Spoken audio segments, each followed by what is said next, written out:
galera, começamos então mais um assunto importantíssimo para essa nossa preparação. Agora a gente começa a conversar sobre os direitos e deveres individuais e coletivos. O famoso artigo 5º do texto constitucional, o dispositivo mais longo da nossa Constituição. E aqui a gente tem muita informação, né?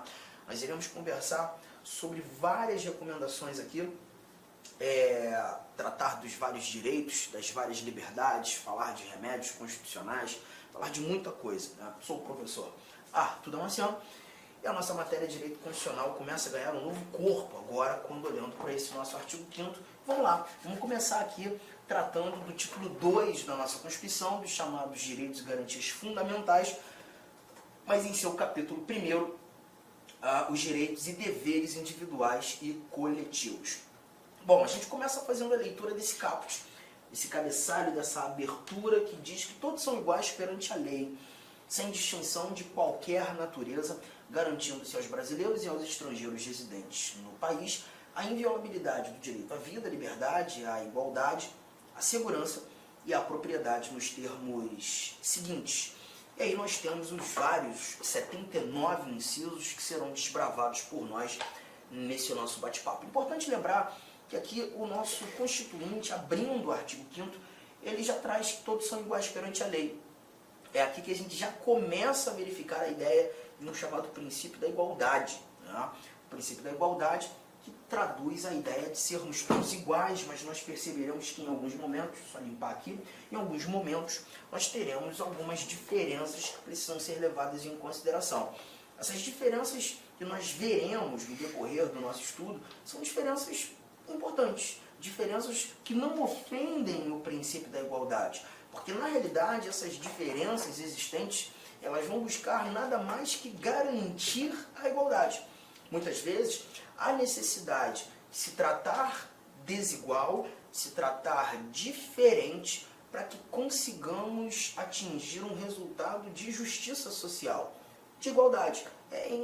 Tanto quanto paradoxo, no primeiro momento, né, você imaginar tratamento diferenciado para igualar, mas é justamente o que nós veremos.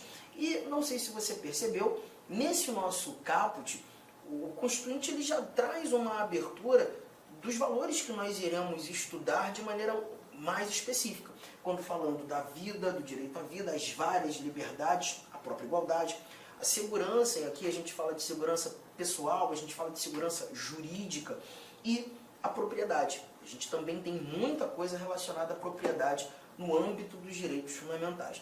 Mas lembre-se que esses vários direitos, de acordo com o caput do artigo 5º, eles são destinados aos brasileiros e aos estrangeiros residentes no país. Mas o Supremo Tribunal Federal também já nos mostrou em orientação que esses direitos eles não estão apenas destinados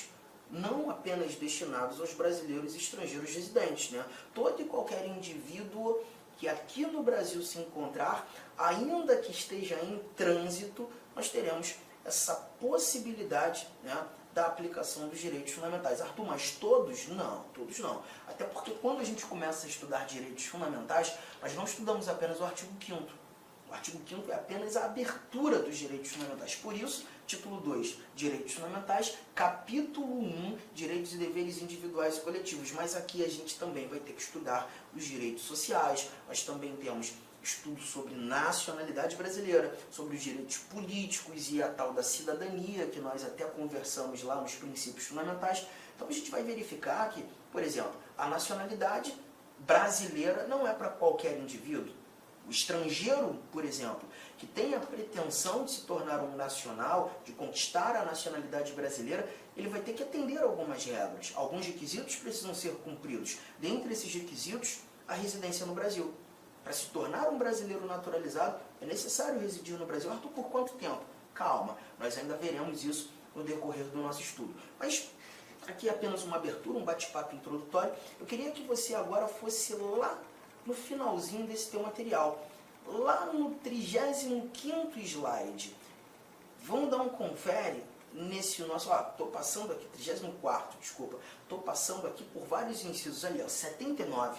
Mas eu não quero ainda ler esses incisos, eu queria começar com essa informação que aqui no quadro está. Os parágrafos. Parágrafo 1º, parágrafo 2º, parágrafo 3º e o parágrafo 4º da nossa Constituição, do nosso artigo 5º. Tá?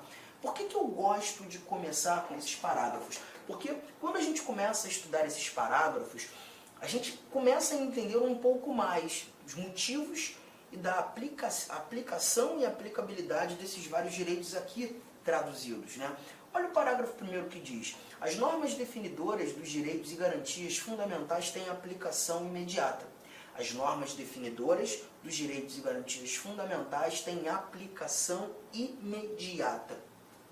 Bom, o que eu costumo fazer em sala, questionando os alunos, eu sempre pergunto: você viu que são 78 incisos. Ali você fala sobre muitas coisas.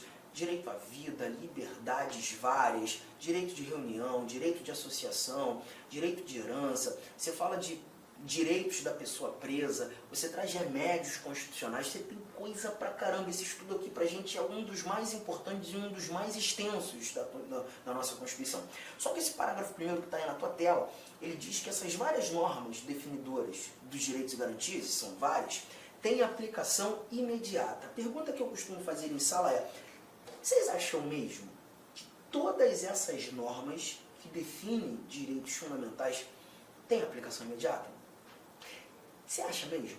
Bom, a resposta muitas vezes que eu obtenho em sala é: não, Arthur. Provavelmente não. Algumas normas não têm uma aplicação imediata. E aí eu digo: sim, elas têm. As normas que definem direitos fundamentais têm aplicação imediata. Todas elas têm aplicação imediata. Tá? E por que eu preciso começar com esse parágrafo 1º, te explicar essa informação? Porque quando a gente fala de aplicação, a gente está falando do efeito das normas. Do efeito das normas.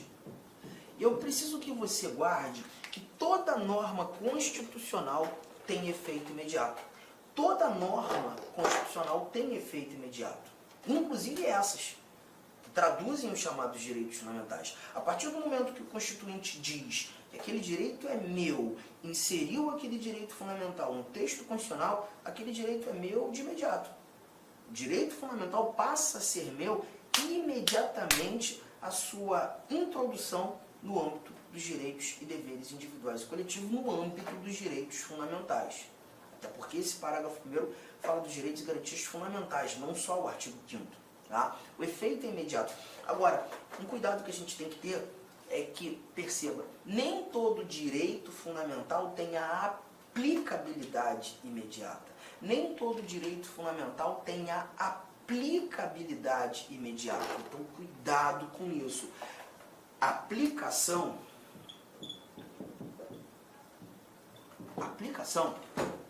essa palavra tem um significado diferente da palavra aplicabilidade. São coisas distintas, bem distintas, tá? Quando você fala aplicação, você está falando, por exemplo, anotei ali, né, o efeito das normas. E já chegamos à conclusão que toda norma que traduz um direito fundamental tem esse efeito imediato, tem a aplicação imediata. Mas nem todo direito vai ter o exercício imediato. A aplicabilidade diz respeito ao exercício do direito, ao poder exercer aquele direito a hora que eu quiser ou imediatamente. Nem todos eles apresentarão esse efeito, esse exercício, essa aplicabilidade imediata. Vamos começar a mostrar alguns exemplos. Anotou isso aqui? Efeito e exercício. Anotou isso aqui? E agora a gente começa a trazer alguns exemplos. Eu vou te mostrar um exemplo aqui muito bom, um exemplo que eu gosto muito, que é o que a gente encontra aqui no nosso inciso de número 40. Inciso 40. Deixa eu apagar aqui para que o seu exame seja nítido. Olha o que temos nesse nosso inciso 40.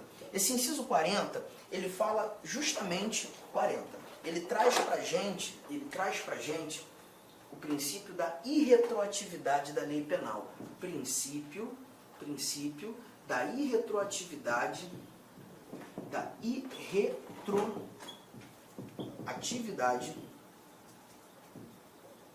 da lei penal. E o que nós encontramos aqui no princípio da irretroatividade da lei penal? Lê comigo. A lei penal não retroagirá, salvo para beneficiar o réu. Vamos lá, pensa só. Quando a gente fala desse princípio da irretroatividade da lei penal, a lógica é, vamos imaginar que há mais ou menos uns 3, 4 meses atrás, eu tenha praticado uma conduta muito reprovável pela sociedade, uma conduta absolutamente imoral, muito imoral. Todavia, no momento em que pratiquei essa conduta não era considerada crime. Nós não tínhamos essa conduta como um ato criminoso, como um tipo penal.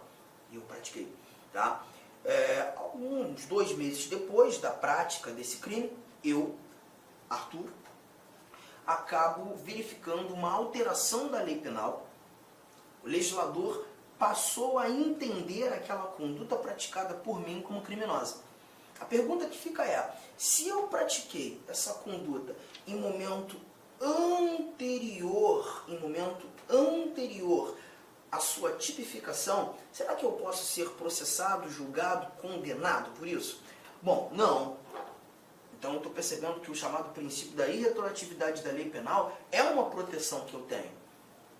E quando a gente verifica, estuda o artigo 5º, nós veremos que em vários desses dispositivos, o que o Constituinte quis trazer foi proteção.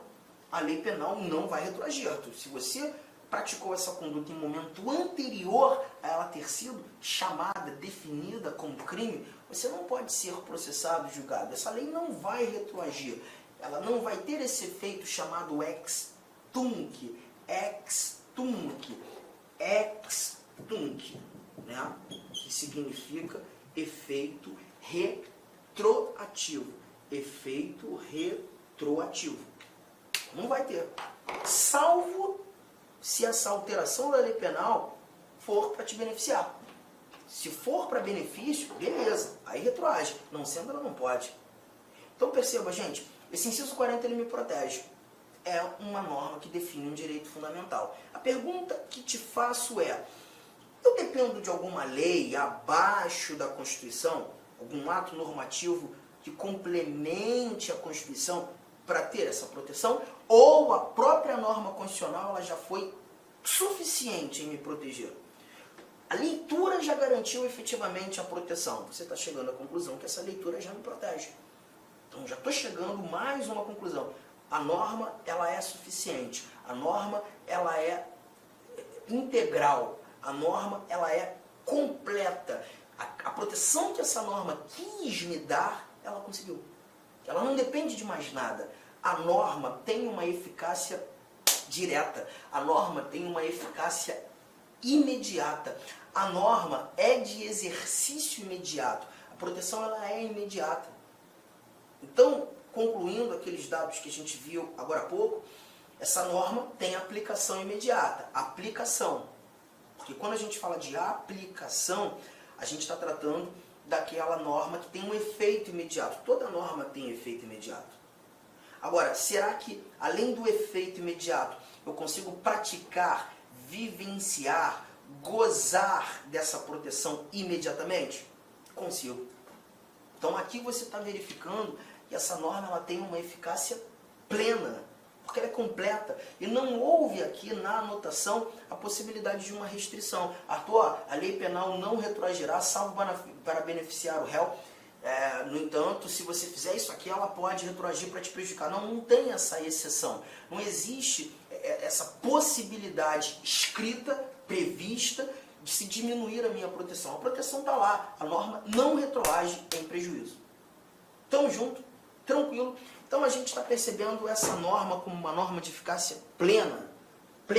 Só que espera aí, eu tenho que colocar alguns detalhes aqui na sua anotação. Deixa eu trazer pela primeira vez a tela branca, porque esse papo aqui é um papo muito importante a título de prova.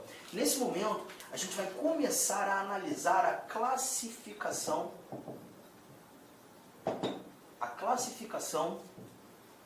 das normas constitucionais. A classificação das normas constitucionais. E a primeira classificação, a primeira norma classificada por nós aqui, foi a chamada norma de eficácia plena. E o que eu quero que você entenda sobre essa norma de eficácia plena? A norma de eficácia plena é aquela norma constitucional que te apresenta o sentido integral. Ou seja, a norma é completa, a norma é suficiente em te proteger, em te garantir o exercício do direito. A norma, ela é totalmente suficiente, completa, de sentido integral. E se tudo que eu precisava saber para exercer o meu direito, ou para vivenciar, gozar daquela proteção, foi apresentada na norma constitucional, eu verifico a aplicabilidade, olha a palavra, gente, aplicabilidade imediata. Eu sei que para você, eventualmente que está começando a estudar direito constitucional, o que mais incomoda são as terminologias jurídicas, né? Mas a gente não tem para onde fugir. Essas terminologias jurídicas, elas são importantes. E aqui você está verificando que quando leio aplicabilidade, estou falando do exercício. O exercício é imediato porque a norma é completa. A norma constitucional ela foi suficiente. E essa é a primeira classificação que a gente está trazendo aqui. Agora, eu não sei se você já reparou, se não, vai reparar comigo agora, em várias normas que definem direitos fundamentais, nós temos um dizer em algumas delas, na forma da lei, nos termos da lei, nas hipóteses previstas em lei. Não sei se você já reparou isso. E sempre quando encontramos na norma constitucional os termos da lei, na forma da lei, nas hipóteses previstas em lei, os termos que a lei estabelecer, a gente está verificando uma norma que não é de eficácia plena. Então, por que você chega à conclusão que essa norma não é de eficácia plena, pelo simples fato de trazer na forma da lei, os termos da lei, nas hipóteses previstas em lei? Por que você chega a essa conclusão? A conclusão, gente, ela é justamente por conta da própria redação mostrar que a norma não é completa. Olha aqui, ó. O que você está verificando é o seguinte: o Constituinte, aqui o nosso ordenamento jurídico, né?